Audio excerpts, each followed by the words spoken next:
जय हिंद दोस्तों। आज हम भूगोल का दूसरा चैप्टर लेके आए हैं, प्रवास, प्रकार, कारण और परिणाम। बोर्ड की दृष्टि से महत्वपूर्ण टॉपिक है।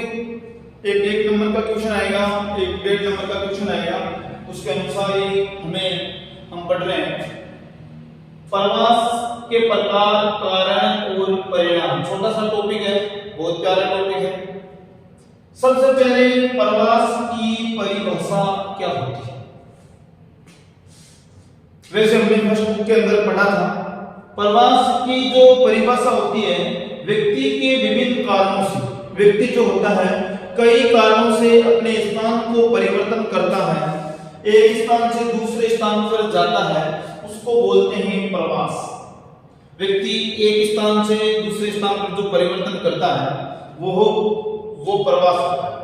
अगला है प्रवास के गणना के प्रकार कितने होते हैं? कितने प्रकार से एक क्वेश्चन आ गया जैसे 1 नंबर का कि प्रवास की जो गणना है वो कितने आधार पर की जाती है? तो प्रवास की गणना के कितने आधार है? 2 आधार। एक जन्म स्थान के आधार पर जीवित पर्यंत प्रवास, एक होता है निवास के आधार पर, पिछले निवास स्थान से भिन्न।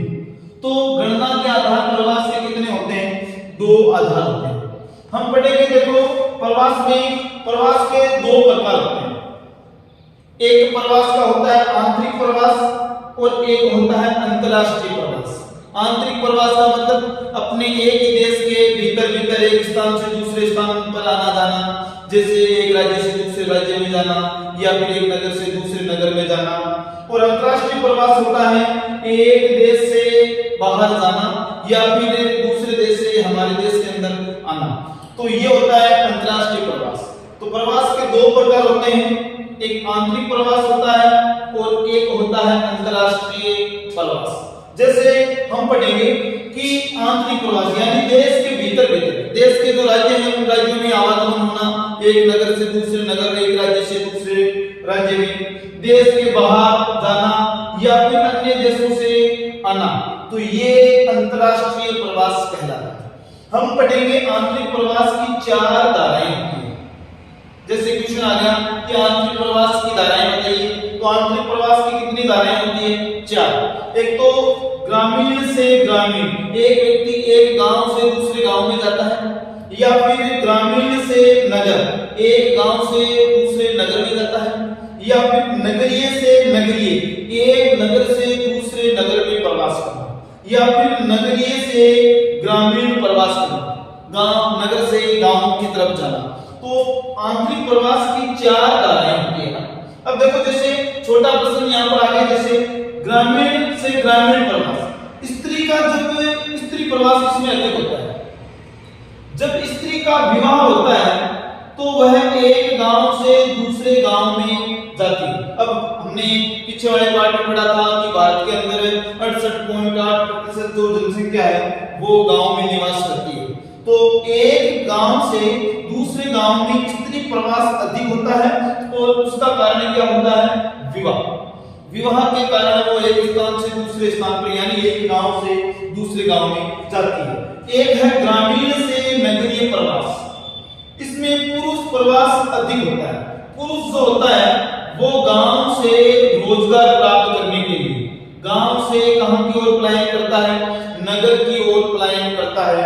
तो ग्रामीण से ग्रामीण प्रवास में स्त्री का प्रवास अधिक होता है और उसका प्रमुख कारण क्या होता है? विवाह। और ग्रामीण से नगरीय में पुरुष का प्रवास अधिक होता है और उसका कारण होता है रोजगार प्राप्त करने के लिए गांव से व्यक्ति किधर जाता है? शहर की तरफ पलायन करता है। अब देखो, एक नगर से दूसरे नगर में जाना कुछ तकलीफ के लिए या फिर हाई प्रोफाइल कार्य के लिए या फिर नगरीय से ग्रामीण प्रवास करना, तो आंतरिक प्रवास की 4 धाराएं होती हैं। ठीक है। और अगर हम अंतरराष्ट्रीय प्रवास की बात करें, एक देश के बाहर जाना या फिर अन्य देश से हमारे देश के अंदर आना, यहाँ पर हम बात करें, छोटा सा क्वेश्चन, भारत में सर्वाधिक किस देश से लोगों का आप्रवास होता है?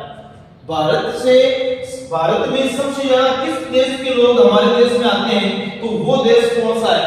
बांग्लादेश। बांग्लादेश से सबसे ज्यादा लोग हमारे देश के अंदर आप प्रवास करते हैं।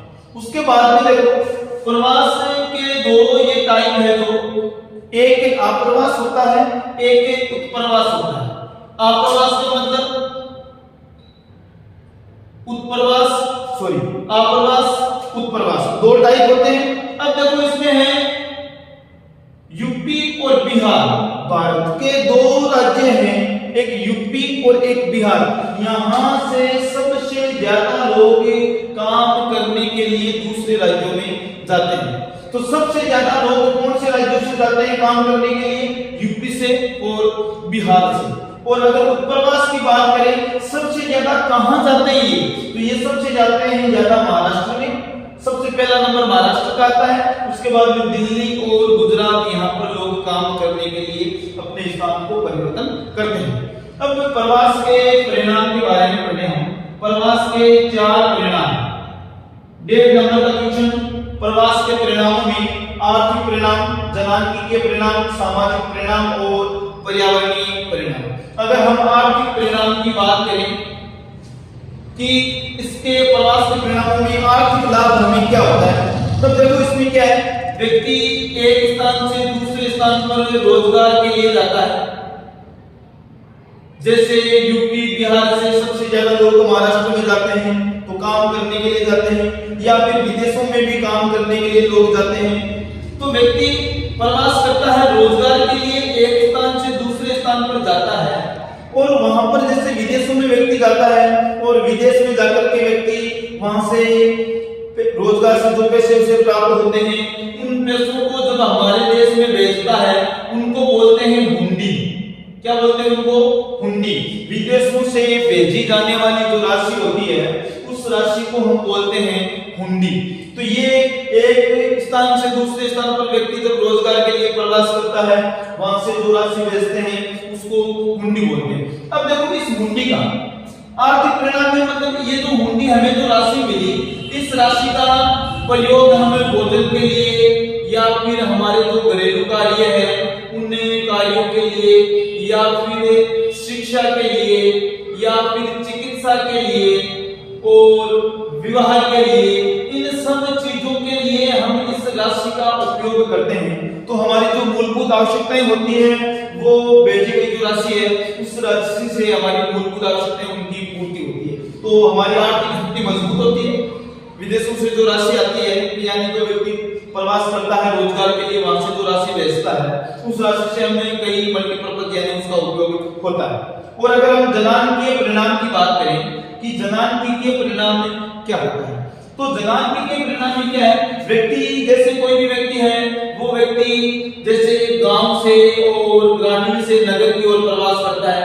जैसे यहाँ पर रोजगार के लिए हमने यहाँ पर पढ़ा कि गांव से व्यक्ति नगर में जाता है, किसके लिए जाता है? रोजगार के लिए जाता है। तो व्यक्ति जब ग्रामीण से नगरीय प्रवास करता है तब वहां पर क्या होता है, यानी गांव से व्यक्ति नगर में गया तो नगर का लिंगानुपात कम हो गया, क्योंकि यहाँ से नगर से ज्यादा पुरुष काम करने के लिए जाते हैं, तो यहाँ की जनसंख्या में कमी आ गई। गांव की जो जनसंख्या है उस जनसंख्या में कमी आ गई, जबकि नगरीय जो जनसंख्या है इस जनसंख्या में क्या हो गई? वृद्धि हो गई। तथा एक स्थान से दूसरे स्थान पर जो लिंगानुपात होता है वो लिंगानुपात भी बढ़ जाता है। तो ये इसका जनांकीय परिणाम होता है। और अगर हम बात करें सामाजिक परिणाम की कि प्रवास के सामाजिक परिणाम क्या होते हैं, तो सामाजिक परिणाम में देखें हम, व्यक्ति जैसे कोई भी व्यक्ति गांव का व्यक्ति है, वो व्यक्ति जैसे नगर में काम करने के लिए जाता है। जब वह व्यक्ति नगर में काम करने के लिए जाता है तब वहां पर उसे नगर में अलग अलग संस्कृति के, अलग अलग भाषा के लोग वहां पर उसको मिलते हैं। कई तरह की नई संस्कृति को वो सीखता है, पुरानी जो रूढ़िवादी जो बातें हैं उनको वो भूल जाता है। जब नए परिवेश में आता है तो नई बातों को वो सीखता है और उन बातों को वो अपने घर पर आकर के क्या करता है? लागू करता है, जिससे समाज में एक अच्छी संस्कृति व्याप्त होती है। और अगर पर्यावरणीय परिणाम की बात करें हम, तो जब व्यक्ति गांव से शहरों की तरफ अधिक जाता है तब शहर में अधिक भीड़ भाड़ हो जाती है। जब ज्यादा भीड़ भाड़ होती है तो बहुत सारी गंदगी भी होती है, गंदगी की वजह से बहुत सारी बीमारियां हैं, वो बीमारियां भी फैलती है। तो ये प्रवास के 4 प्रमुख परिणाम हैं। अगला है प्रवास के कारण क्या है। तो ये देखो प्रवास के दो कारण होते हैं, एक प्रवास का प्रतिकर्ष कारक होता है और एक प्रवास का अपकर्ष कारक होता है। अब प्रतिकर्ष में क्या होता है? प्रतिकर्ष में होता है यानी जब व्यक्ति रोजगार प्राप्त करने के लिए, यानी व्यक्ति अपनी इच्छा से नहीं जाता है वहां पर। अगर व्यक्ति के लिए जैसे गांव में रोजगार की कमी है या गांव के अंदर उच्च शिक्षा की कमी है, इनके लिए व्यक्ति गांव से नगर में जाता है रोजगार के लिए, उच्च शिक्षा के लिए, या फिर कोई भी जैसे प्राकृतिक आपदा आती है बार बार, कहीं पर जैसे बार बार भूकंप आता है या फिर बार बार बाढ़ आती है, भूस्खलन होता है, जिसकी वजह से व्यक्ति अपने स्थान को छोड़ करके दूसरे स्थान पर प्रवास करता है। और अगर अपकर्ष कारक की बात करें हम, तो कोई स्थान ऐसे होते हैं जो व्यक्ति को अपनी ओर आकर्षित करते हैं, जो व्यक्ति को अपनी ओर क्या करते हैं? आकर्षित करते हैं, तो वो अपकर्ष कारक होता है। जैसे शहरों में बहुत ही अच्छी घूमने वाली जगह होती है, कहीं पर पर्वतीय स्थल है तो वहां पर घूमने की जगह होती है, तो वो जगह अपनी ओर व्यक्ति को आकर्षित करती है। या फिर उच्च शिक्षा जो होती है वो भी व्यक्ति को अपनी ओर क्या करती है? आकर्षित करती है। अच्छे जैसे शहरों में मनोरंजन के कई तरह के साधन है वहां पर, तो वो भी अपनी ओर लोगों को आकर्षित करते हैं। तो इस तरह लोग अपना प्रवास करते हैं। तो प्रवास एक तो प्रतिकर्ष, रोजगार के लिए, प्राकृतिक आपदाओं से बचने के लिए, उच्च शिक्षा के लिए व्यक्ति एक स्थान से दूसरे स्थान पर जाता है, और एक ही ऐसा यानी जो व्यक्ति को अपनी ओर क्या करता है? आकर्षित करता है, खींचता है। तो इस तरह व्यक्ति प्रवास करता है। तो ये आपका एक छोटा सा टॉपिक है, प्रवास, प्रकार, परिणाम और कारण। अच्छी तरीके से अपने नोट्स फॉर्म में उतार लीजिएगा इसको, और बोर्ड की दृष्टि से अच्छी तरीके से इसको याद कीजिएगा। धन्यवाद। अगले वीडियो में हम फिर मिलेंगे नया चैप्टर लेकर के, तब तक धन्यवाद।